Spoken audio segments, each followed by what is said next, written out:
ये लो मीरा, तुम्हारा favourite soup. नहीं माँ, मुझे नहीं पीना। एक्चुअली बिल्कुल अच्छा नहीं है। प्लीज़ इसे ले जाइए।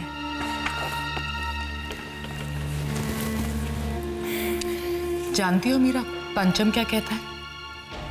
पंचम कहता है इंसान को एक का गुस्सा दूसरे पे नहीं उतारना चाहिए। अब पंचम ने फोन नहीं किया या फिर वो यहाँ नहीं आया, उसमें उस बेचारे की कोई प्रॉब्लम होगी ना। अब इस सूप का क्या दोष है?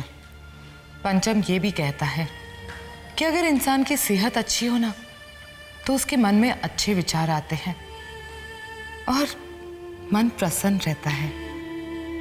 माँ, पंचम क्या कहता है ये मैं अच्छी तरह जानती हूँ, लेकिन क्या करूँ, मेरी खाने की बिल्कुल इच्छा नहीं है। जब इच्छा होगी ना तब मैं आपसे कह दूंगी।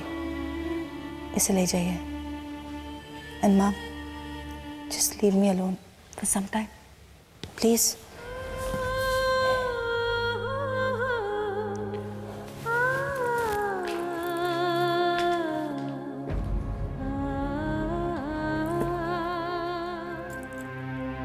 इस तरह पंचम के फोन ना करने की वजह सिर्फ मिस्टर अवस्थी है या कुछ और, पता लगाना पड़ेगा।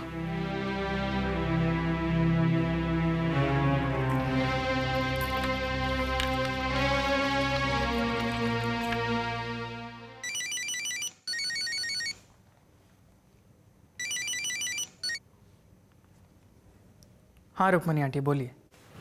हाँ पंचम बेटा, क्या बात है? तुमने फोन नहीं किया, ना ही तुम आए। तासो ही कछु पाइए कीजे जाकी आस, रिते सरवर पर गए कैसे बुझे पियास। नहीं पंचम बेटा, ऐसा मत कहो। तुम सूखी नदी नहीं हो, तुम तो उम्मीदों का सागर हो बेटा। लेकिन आंटी, मैं ऐसे मजबूत कंधों से घिरा हूं जिनके टूटने पर अपनों को ही तकलीफ पहुंचेगी। आप कम से कम अवस्थी अंकल को तो समझा कर देखिए। ठीक है बेटा।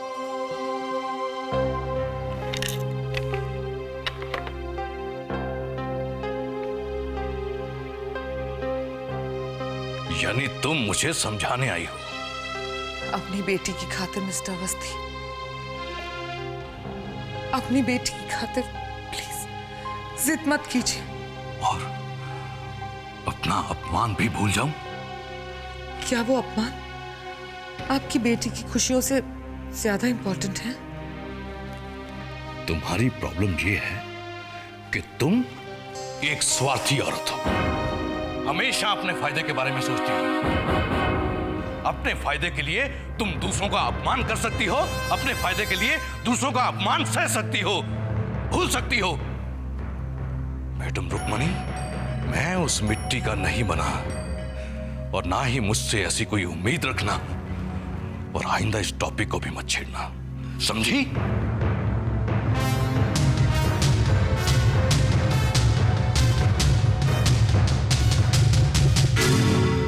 मुझे जो चाहे कहते रहिए मिस्टर अवस्थी, लेकिन अपनी बेटी की खातिर मान जाइए, वरना वक्त से पहले मेरी तरह आपको भी उस दुख को बर्दाश्त करना पड़ेगा जिससे मैं आपको बचाना चाहती हूँ।